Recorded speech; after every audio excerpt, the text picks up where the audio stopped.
Soal retribusi pelelangan ikan, Tribuners Podewinwati Menas sebut nelayan berkontribusi tingkatkan PAD Kota Ambon.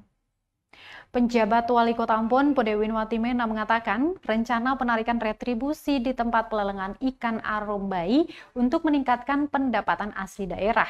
Hal itu demi kesejahteraan masyarakat yang secara otomatis akan memberikan dampak dan manfaat bagi pembangunan di Kota Manise ini. Pemungutan pajak dan retribusi daerah selanjutnya diatur ketentuannya secara resmi oleh pemerintah pusat, kemudian diimplementasikan hingga ke pemerintah provinsi dan kabupaten kota.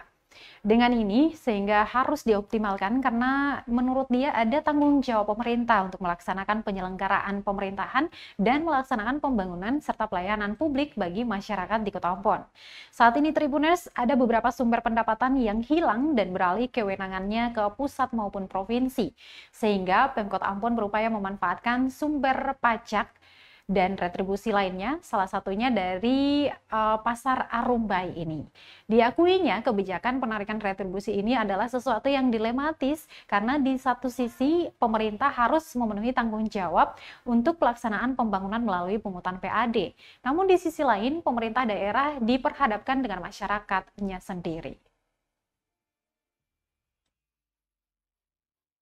Download Tribun X sekarang, menghadirkan lokal menjadi Indonesia.